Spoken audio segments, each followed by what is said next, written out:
Miren, saludos, sean todos bienvenidos a este espacio Ojalá. Ya en esta semana misma habíamos estado tratando el tema de la integración y particularmente la integración latinoamericana.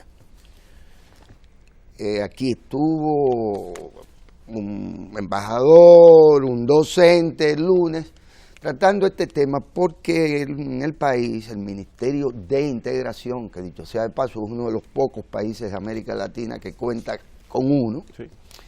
El Ministerio de Integración, al frente del cual está el embajador, el ministro Miguel Mejía, pues está desarrollando un curso, taller, que inicialmente no estaba concebido para todo el servicio consular, pero que tanto la Cancillería como el Ministerio han determinado que se lleve a cabo y se les facilite al servicio consular del país, de tal suerte que ellos también estén dotados del conocimiento y las herramientas que tiene a mano o que tienen las políticas de integración. Y hoy pues tengo el honor, el placer de presentarles y de compartir con él a Héctor Cordero Guzmán, profesor de la Escuela de Administración Pública y Estudios Internacionales de la Universidad de Nueva York o de la ciudad de New York. Bienvenido. Hola, Héctor. Guillermo. Un placer estás? Tenerte y el gusto es mío. Y un honor poder aprovecharte, ya que particularmente me dijeron que vuelas mañana. Seguro, de regreso ya. Y que hoy tendríamos la oportunidad de conversar contigo sobre, por un lado, primero tu participación. Seguro. Y en segundo lugar, todo esto que resulta particularmente importante en un contexto internacional, en el que todo parecería que los esquemas, tanto comerciales como políticos, están de alguna manera pasando por un periodo de transformación, digamos, ¿no? Bastante, ¿verdad? Fuerte. Antes, permíteme brindarte, como de costumbre también, un café Santo Domingo. Excelente. Que es no solo el café nacional, sino que es uno de nuestros patrocinadores. Buenos días, muchísimas gracias, muy amable, gracias. Kenia, buenos días. Muchas gracias. Háblanos un tanto de esta tu propia experiencia. Mira, Guillermo, y sé que el profesor Almaguer y el embajador estuvieron acá el lunes hablando un poco del tema, ¿no? Ajá. Un curso bastante extenso que pretende, como dijiste, para preparar al cuerpo consular y educarlos sobre los temas más importantes en esta coyuntura crítica, ¿no? Y sobre todo con una visión de integrar para educar, sí, que es el principio del ministerio y del ministro Miguel Mejía. Mi participación en el curso y mi participación y colaboración con el ministerio han tenido que ver con tres temas relacionados. El primero es la emigración de nuestro Gran Caribe, de entre el 1990, Guillermo, y el 2010, esos 20 años. Se estima que de la cuenca del Caribe completa, empezando por México, bajando por todo Centroamérica, virando por Venezuela, Colombia y subiendo por las islitas hasta llegar a Cuba de nuevo, se han ido más de 12 millones de personas en esos 20 años de nuestra zona, ¿no? Del arco antillano. Y el 90%, Guillermo, han ido a los Estados Unidos de Norteamérica, que es el destino más popular, ¿no? Más común de nuestras comunidades caribeñas. Y hablando de integración, interesante y curiosamente, ¿quién hubiese imaginado quizás que ese sueño bolivariano de contacto directo entre nuestras comunidades y nuestros países se está dando quizás en las calles de Nueva York, en los edificios de Nueva York, donde compartimos todas esas comunidades hispanas como parte de una gran familia latina hispana, ¿no? En Nueva York. Primero entonces discutimos esa migración y sus causas históricas y sus elementos más contemporáneos. Segundo, el desarrollo de esas comunidades hispanas latinas en los Estados Unidos, que tú sabes que es una presencia que ha ido creciendo a un nivel vertiginoso para nosotros, para otros, como hablabas de cambios en la política, a un nivel quizás alarmante, como dicen, ¿no? Y se preocupan, dicen, demasiado de mucho hispanoparlante. Claro. Guillermo, en el año pasado, cuando se midió el censo, se estimaron unos 56.6 millones de descendientes de hispanos en los Estados Unidos. Viene siendo un 17-18% de la población total. Casi 1 de cada 5 norteamericanos tienen un origen hispano-latino. Y las proyecciones demográficas en cara al futuro indican que se estima que para el 2050-2060 puede que haya unos 147 millones de hispanos en los Estados Unidos. Hoy en día, Guillermo. Si nos dejan. Hoy en día, Guillermo, casi 1 de cada 4 nacimientos en los Estados Unidos, nacimientos, es una persona de origen hispano-latino. Entonces, como diríamos, usted puede hacer el muro más alto del mundo y puede triplicar el tamaño de la muralla china, cuando 1 de cada 4 nacimientos dentro del país ya son gente de origen latino, ya el destino y la suerte, como quien dice, está echada a nivel demográfico, ¿no? Y si tú proyectas esa población hacia un futuro, sabemos que Estados Unidos va a cambiar en términos de su perfil demográfico y se va a latinizar. Eso nosotros en la comunidad hispana lo vemos como un elemento muy positivo, tanto el desarrollo de las comunidades específicas como de la gran familia hispano-latina, pero en algunos sectores de Norteamérica se ve como quizás un reto, una amenaza y hasta cierto tipo de miedo, invasión por los cambios, ¿no? Pues nosotros somos una gente que nos adaptamos y nos incorporamos, pero también llevamos lo nuestro siempre con nosotros. Entonces, algunos de esos cambios, el hablar español mucho más comúnmente en las calles, y una ciudad como Nueva York, que donde ya 1 de cada 3 residentes es hispano, ya está mucho más acostumbrado. Pero lo que hemos visto entonces es una dispersión a través de los últimos 20 años de esa comunidad hispano-latina, básicamente el total de los Estados Unidos de Norteamérica. Entonces, en sitios donde no conocían a hispanos, de repente se apareció una comunidad completa, y ese cambio quizás ha sido muy acelerado y ha llevado a esta contrarreacción. Alguna gente interpreta la elección de un señor como Donald Trump como presidente como parte de una contrarreacción a ese cambio demográfico, la presidencia del primer afroamericano en los Estados Unidos. O sea que las poblaciones tradicionales norteamericanas quizás están un poquito a la expectativa, ¿no? Y quizás un poco nerviosas. Nosotros siempre aseguramos de que aunque vengamos de donde venimos, nosotros somos gente que viene a contribuir, viene a trabajar y viene a ayudar a nuestras familias en nuestros países de origen, que es la tercera parte entonces de la charla.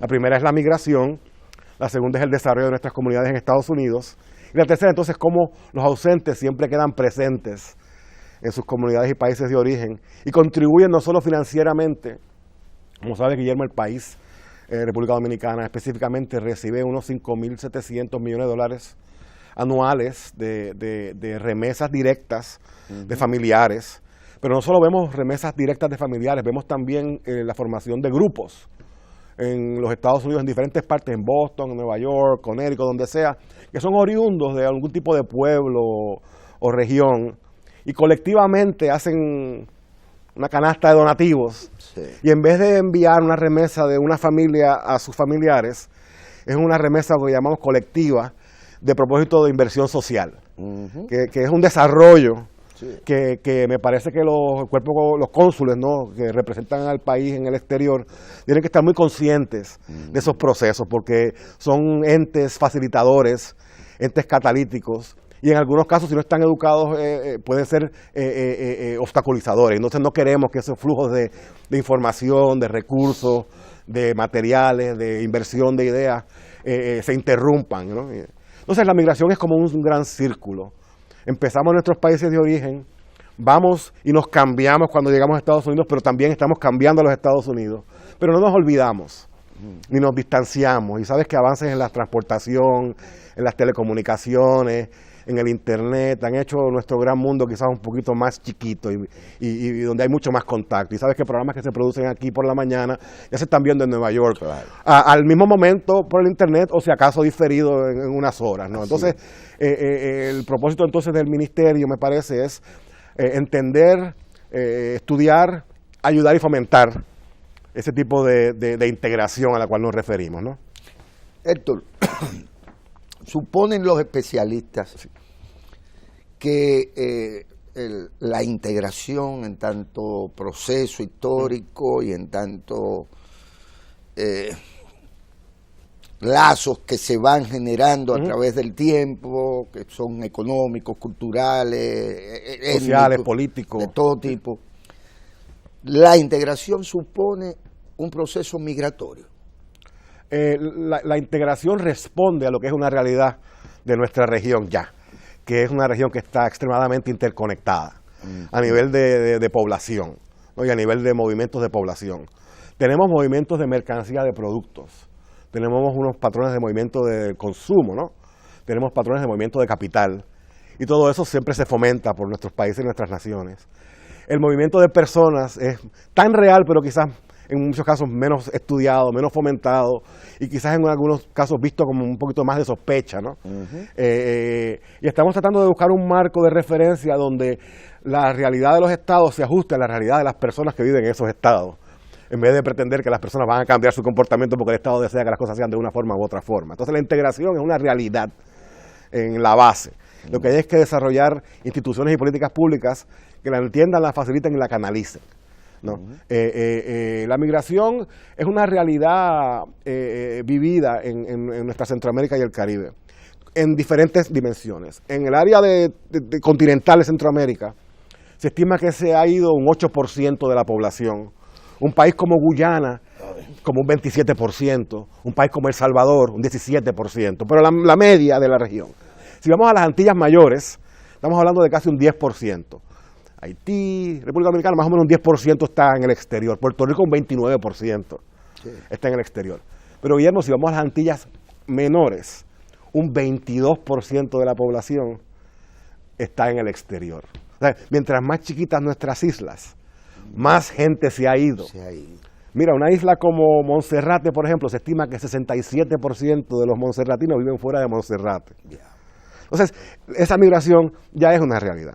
Lo que tenemos que buscar son mecanismos para que esos emigrantes primero se puedan incorporar e integrar a sus destinos de origen de la forma más positiva posible.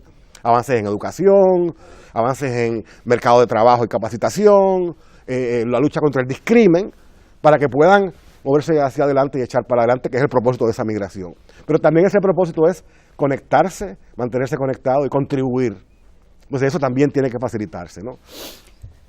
Para ir entendiendo la intríngulis de este tema, es lo mismo el impacto hacia adentro de nuestros estados que tiene la migración. Por ejemplo, en el caso de Puerto Rico, sabemos que en los últimos 2 o 3 años ha habido un desplazamiento brutal, increíble, de una cantidad que a veces dice uno, pero es posible. No significativa. Pero de entrada estamos viendo a gente, en este caso sus compatriotas, desplazarse en territorio norteamericano, por así decirlo. Seguro, con esa facilidad hasta cierto punto, de esa movilidad por el pasaporte. Por el pasaporte, y bueno, y van a núcleos ya establecidos como Florida, Nueva York, Orlando, etcétera.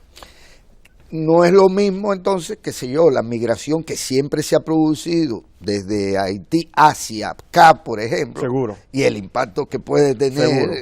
Seguro. O en el caso, por ejemplo, de Jamaica, o en el caso de la propia Cuba. 29% de los jamaiquinos se estima que viven fuera de Jamaica también. Es una migración poderosa también. Poderosa hacia, qué sé yo. Entonces, ¿en qué medida el impacto del término migración y de la migración como tal puede estandarizarse o suponerse efectos positivos o negativos indistintamente? Sí, mira, podemos mirar efectos positivos y negativos tanto a nivel de las personas que participan en la migración como de los estados receptores, ¿no? En términos de las personas, el balance tiende a ser un balance, en la mayoría de los casos, positivo, ¿no? En términos de proveer oportunidades, en muchos casos mayores y diferentes a las que había en la región de origen, en el país de origen, que permite cierta movilidad, si no social, económica, ¿no? Porque en algunos casos vemos no necesariamente un movimiento social, pero sí un nivel de vida quizás un poco más por la capacidad de ingreso, ¿no? Para darte un estimado que calculé para el curso, en la ciudad de Nueva York nada más, los dominicanos que viven en la ciudad de Nueva York el año pasado generaron 9.700 millones de dólares en ingresos, nada más que la ciudad de Nueva York. Entonces, solo Nueva York. Solo Nueva York, ¿no? Wow. Entonces es un impacto, o sea, obviamente se lo gastan en renta, en comida, en transportación, en las cosas básicas, pero siempre un excedente, claro. Que es lo que es un excedente, una porción que se envía. Entonces hay una capacidad de generar una actividad económica importante. O sea que para las personas el balance tiende a ser positivo. Para los estados y comunidades receptoras es más complicada la ecuación porque depende de quién está migrando, sus características. Están llegando la gente que son más pobres, con más necesidad, están llegando profesionales con dinero para invertir. Tú me puedes imaginar que esos todos son escenarios muy diferentes, ¿no? Para el impacto que puede tener en un estado. Una de las cosas que sí, o sea que depende de quién esté migrando, cómo podemos medir ese impacto.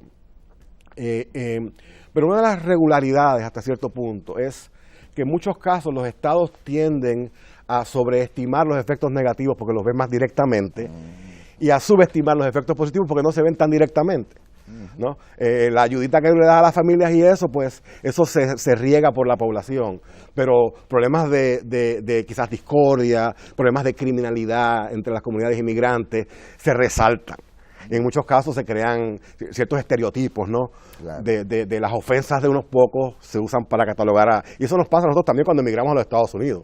Y cuando alguien hace algo mal, tenemos que recriminarlo porque todos quedamos mal hasta cierto punto, ¿no? Y eso es una realidad. Una realidad. Los estados y la integración no elimina o pretende minimizar el derecho que tiene cada estado de regular entradas y salidas y de identificar su población nacional. O sea, aquí no va a haber nadie o pretende nadie por encima de un estado pretender decidirle a nadie quién es y quién no es ciudadano, por ejemplo, ¿no? Aunque sí hay un proceso de estandarizar todo ese patrón de movimiento para que sea menos complicado cuando no tiene que serlo, ¿no? Que el movimiento sea mucho más fácil. Por ejemplo, en todo Centroamérica buscar un visado ya que sea que la gente se pueda mover entre país y país sin ningún tipo de problema, ¿no?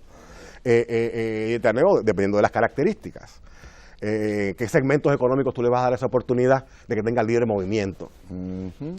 Y tienes que quizás controlar ciertos otros segmentos. ¿Cómo se hace? Y si se hace, ¿cómo un país aprende y colabora de otro para hacerlo quizás de forma conjunta y coordinada? Porque sabemos que si un país lo hace aislado, no necesariamente va a poder controlar la película completa, porque otros efectos no se van a poder controlar.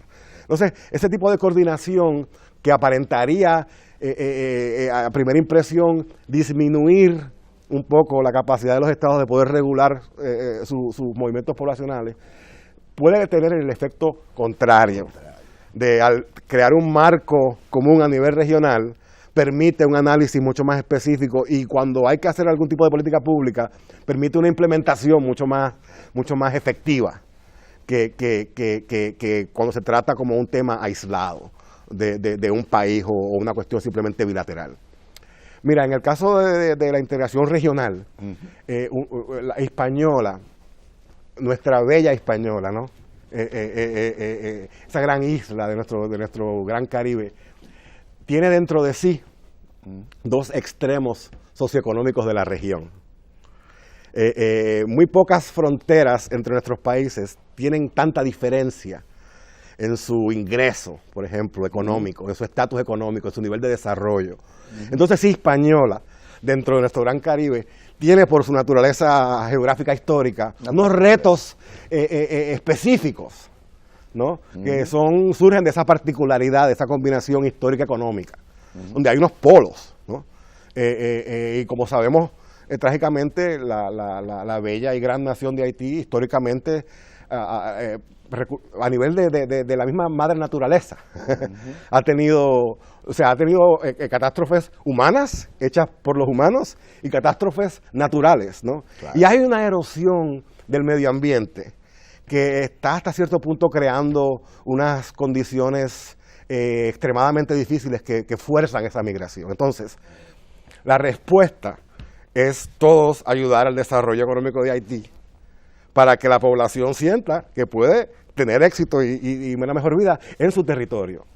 Pero si el desastre ambiental continúa a ese paso, no solo República Dominicana, sino el resto de la región se va a continuar a ver afectada. Entonces, no se puede tratar eso como un tema ya, que resuélvanlo ustedes, sino quizás a nivel más regional colectivo, se puede buscar una forma de trabajar ese tema, aunque de nuevo, con todo el respeto, como una persona que ama a esta isla, pero no es de ella, mi observación, mi apreciación es una observación y apreciación desde afuera, como quien dice, ¿no? Y siempre respeto mucho los criterios que pueden tener tanto nacionales de Haití como nacionales de República Dominicana con respecto a sus relaciones, ¿no? O sea, comento así a modo de estudioso y experto, pero con un conocimiento pleno de que es una complejidad que hay que tratarla con mucha sutileza y mucho cuidado. Para cerrar el círculo un poquito de lo específico de la migración, sí. Héctor, ¿cuál es el patrón? ¿Se observa o si se observa un patrón de retorno? Es decir, la naturaleza económica de los flujos migratorios a través del tiempo, pues sabemos, sí. Pero hay ciertas regularidades. Sí. ¿En qué medida quizás también es a mediano o largo plazo que los que votamos hijos hacia un lado van a regresar como el boomerang? Como el boomerang. Mira, hay ciertas regularidades. Si tú te vas al aeropuerto a hacer una encuesta de los que se están yendo y le preguntas, bueno, ¿cuántos de ustedes piensan regresar? Yo te diría que el 100%. Sí. Te van a decir, no. Y tú le dices, ¿cuánto tiempo tú regresas? Y dices, yo me voy por 5 o 10 años, yo cumplo una misión económica específica y regreso.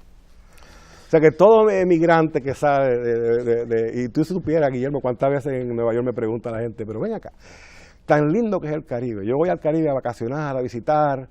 ¿Cómo es que la gente se va del Caribe a otro sitio? Entonces uno tiene que explicarle una situación económica, social muy complicada, ¿no? Nuestra gente tiene, en muchos casos, se ve forzada para superarse, tener que salir de su país y quiere siempre hacerlo por un periodo limitado y regresar. La realidad se impone. La realidad económica, la realidad familiar. Sobre todo, sabemos que si mueven su núcleo familiar o forman familia en el sitio de destino, la probabilidad de que regresen físicamente es menor. Pero eso no quiere decir que no estén en contacto. Claro.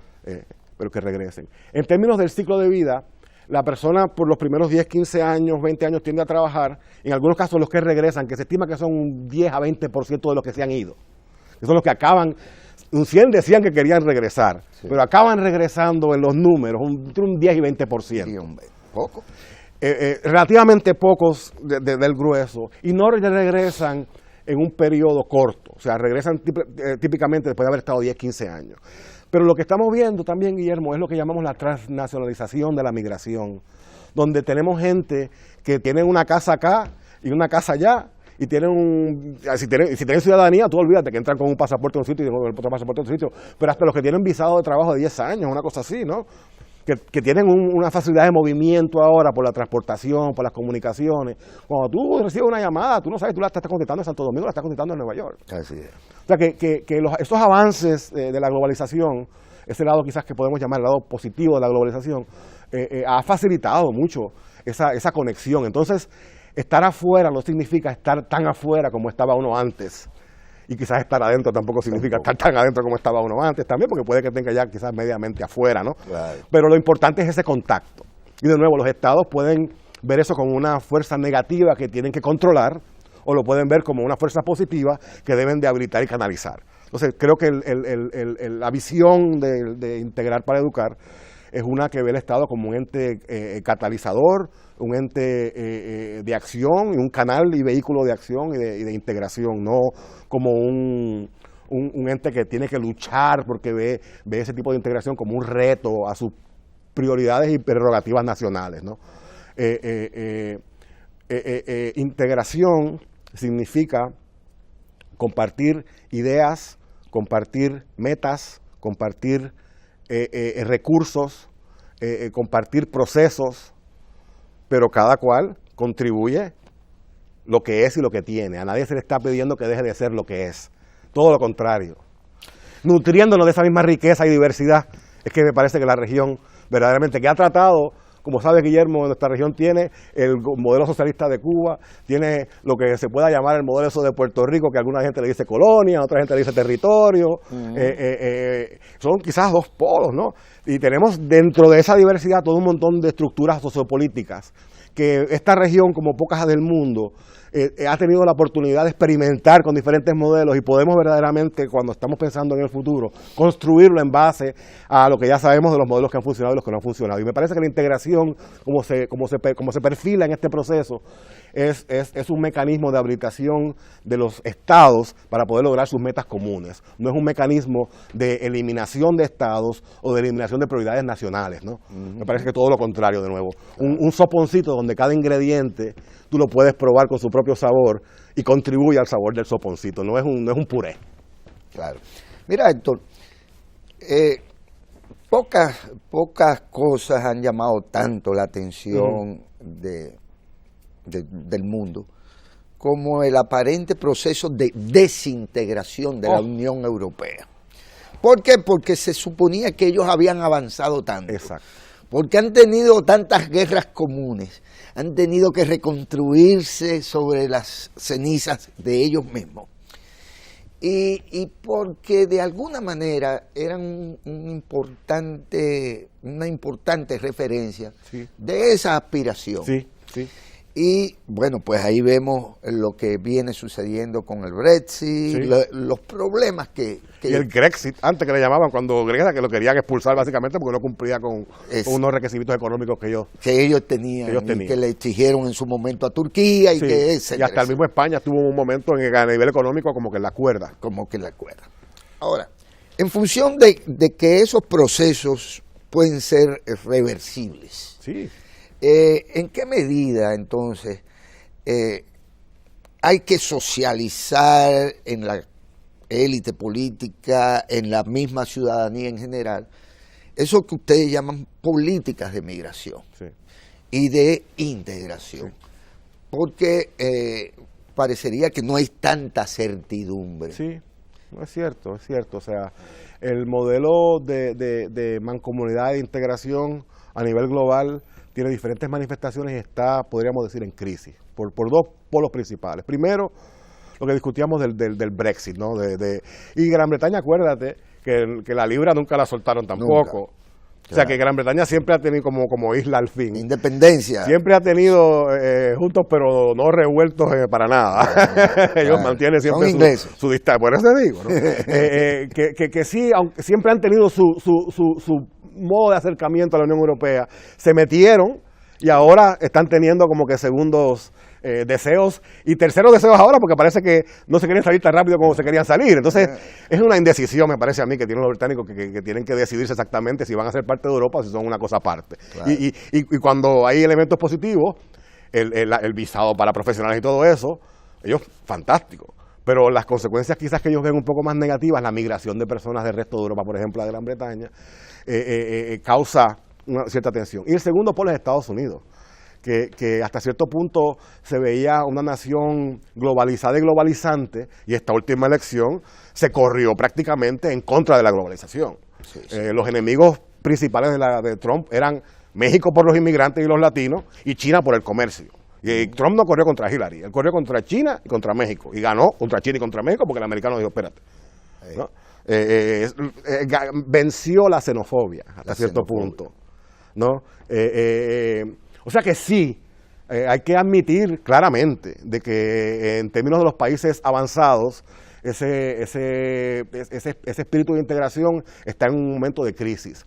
Pero eso no quiere decir que no sea importante e imperante para regiones como la nuestra, que tiene tantos territorios con tanta población tan esparcida por diferentes, que busque formas y que aprenda de la Unión Europea, que aprenda del ejemplo de los Estados Unidos y que haga lo que ha funcionado y que evite el tipo de fricción o error que se ha generado en algunas partes de Europa. Acuérdate también que Europa tiene unas particularidades, la migración del sur al norte.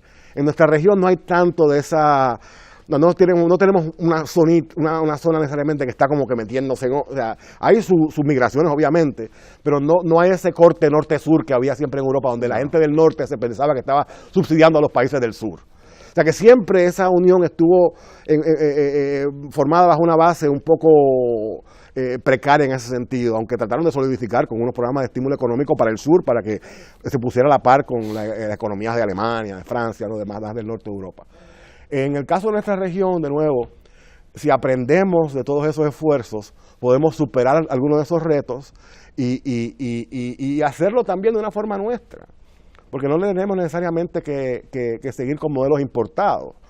O sea, hay una tradición, una historia que estoy seguro que el profesor Rodríguez Almaguer entró en todo lujo de detalle, del pensamiento, no solo a nivel hemisférico, ese era un pensamiento que era de avanzada a nivel global, en términos de cómo se conceptualizan los estados y cómo se conceptualiza su gente y sus relaciones, ¿no? Claro. Todo ese sueño bolivariano que se conoce, ¿no? Que se llama hasta el mismo Eugenio María de Hostos, ¿no? Hijo de Puerto Rico y de la República Dominicana, que compartía también ese sueño de integración, porque miren, en aquel momento, Guillermo, nosotros éramos como barrio, o sea, tú estabas en una sección de oeste de Puerto Rico y tú decís Santo de República Dominicana, no era tú necesariamente ni pensar en otro país como pensamos ahora, era otra región de lo que se consideraba políticamente como una región, ¿no? Ya más integrada. O sea que me parece a mí que podemos aprender de esas experiencias, podemos superar y mejorar esas experiencias y hacer la integración de nuestra forma, basado en una historia que ya traza cierto camino a seguir hasta cierto punto, ¿no? O sea que sí, el modelo de integración está pasando por ciertos retos, pero de nuevo el mundo no se está haciendo más grande cada año, todo lo contrario, se está haciendo más chiquito. Entonces, los lazos se están haciendo más estrechos, como una realidad.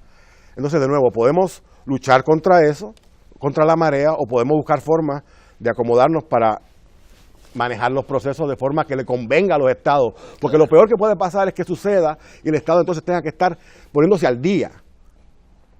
No, si sabes que una cosa viene, tú te preparas para que suceda de la forma tal de que sea la más conveniente para tus pueblos, ¿no? Claro. Esa me parece a mí que es la visión que tiene el ministro y comparten ministros de toda la región, ¿no? Cuando se reunieron acá, por ejemplo, en la CELAC, que hubo también unas discusiones continuadas sobre cómo buscamos mejores formas de colaboración y de hasta integración, porque integración significa una coordinación muchísimo más estrecha de esas actividades, ¿no? No necesariamente, de nuevo, una fusión, sino una coordinación bien sistemática y bien específica y bien estrecha. Cada país de la zona pues tiene más que problemas políticos, tiene grandes problemas de desarrollo. Sí. Es el caso, por ejemplo, de México, que finalmente yo digo que no muestra mucho interés en Centroamérica, a pesar de afinidades y de territorialidades, parece, pero menos muestra interés hacia este Caribe insular. Tendrán sus razones, pero hay que decirlo. Sus razones yo creo que son miles y miles de millas con el norte. Sí. O sea, México siempre ha mirado y ha sido... y acuérdate que está el NAFTA también, ¿no? Que fue que verdaderamente sí unió los mercados de capital, los mercados de producción, los mercados laborales, aunque ese siempre se ha resistido. Claro. Que es una cosa curiosa, que tú me hablabas de la migración, Guillermo. Pues tenemos globalización de capitales. Queremos que el capital fluya y se mueva. Pero no con la gente. Oye, tenemos globalización de productos, de servicios. Tú te levantas aquí hoy en día, tú puedes consumir prácticamente lo que te dé la gana de gran parte del mundo. Pero entonces la gente que se quede quieta. Eso no va, es que aunque lo querramos, Guillermo, no va a suceder. Entonces, ¿qué vamos a tener?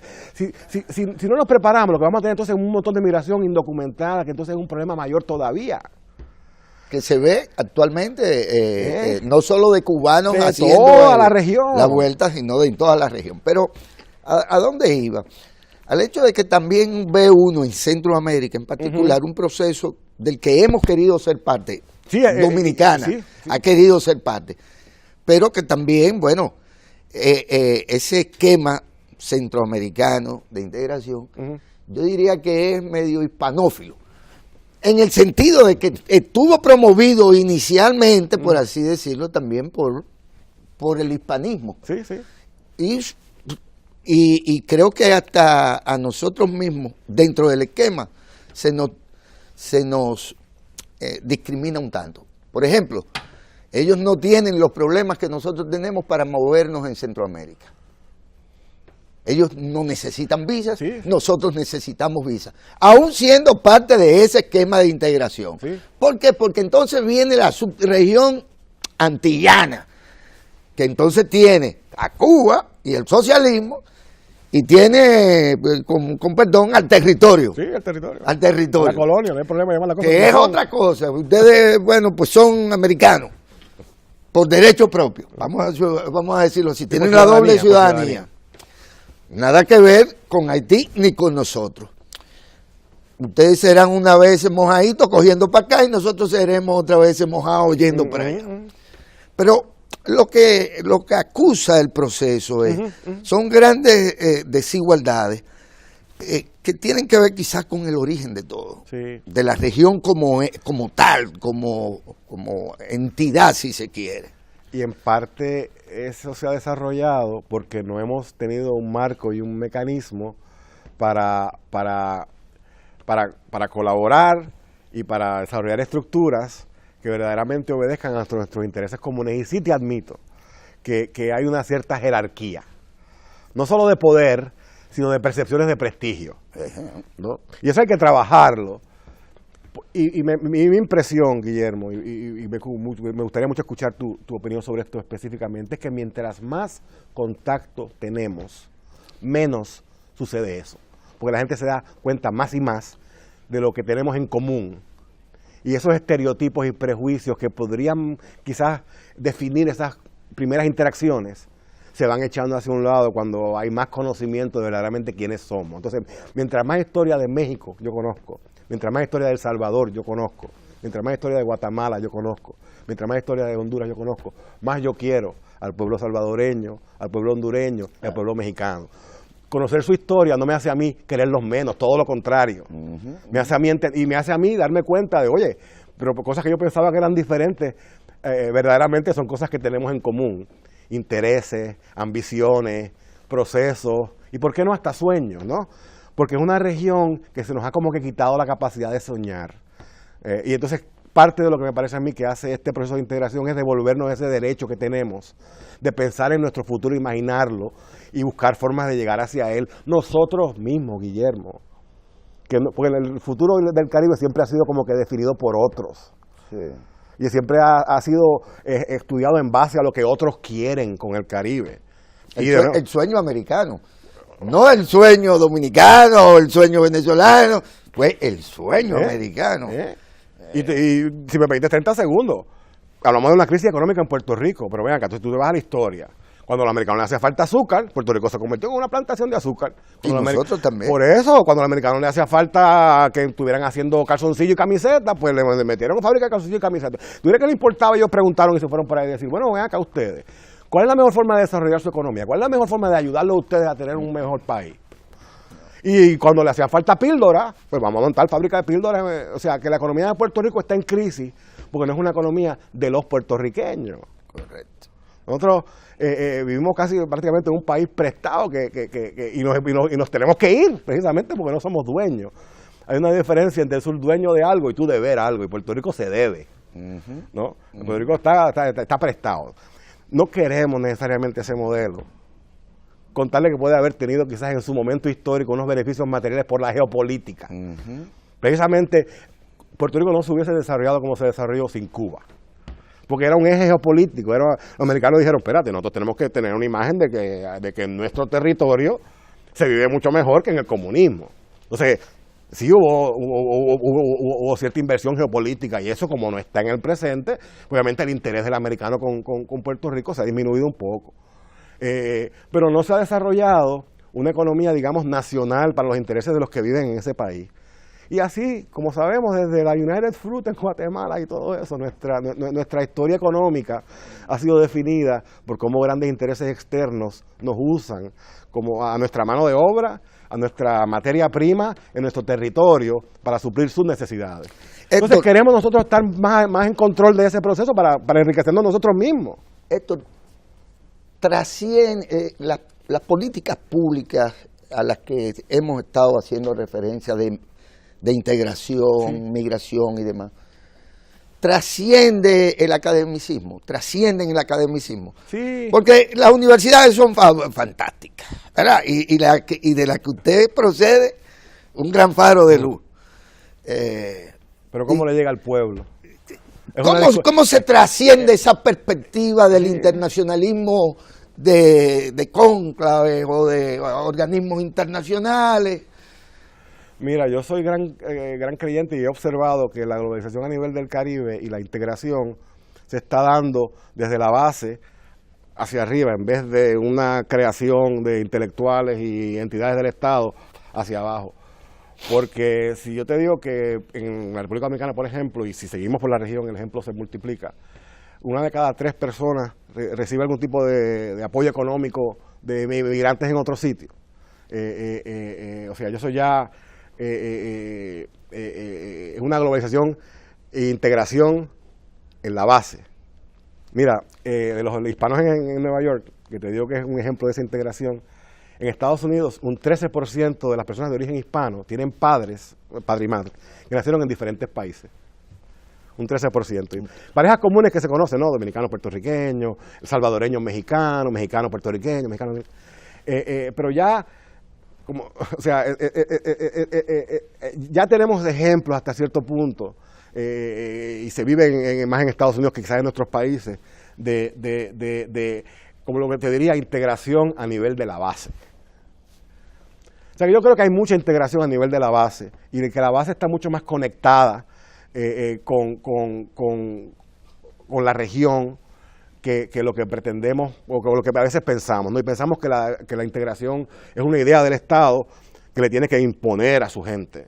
Yo creo que todo lo contrario, hay de ambos, ¿no? Yo creo que la gente también tiene unas experiencias bien concretas de esa integración, de esa globalización, que sirven de elemento que nutre esa realidad que el Estado tiene que responder.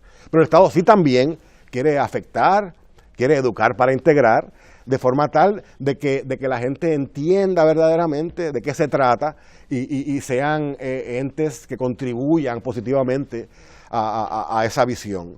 Me parece, Guillermo, que nuestra región es una región que la base está muy interconectada, no solo dentro de su territorio nacional, sino a través de nuestras fronteras, ¿no? Entonces no veo este proceso de integración como una imposición, digamos, ni una intelectualidad simplemente, ni una imposición de los estados, ¿no? Aunque te debo confesar que en el cafetín quizás la conversación y el tema no es la integración regional, ciertamente, ¿no? Porque la política se da a nivel inmediato local. Pero si tenemos la discusión y la discusión dura 1 hora, eventualmente vamos a tener que tocar el tema de desarrollo económico, de migración, de contacto entre países, de poder geopolítico, de bloques regionales. ¿No? Entonces es una realidad. Sí. Es una realidad.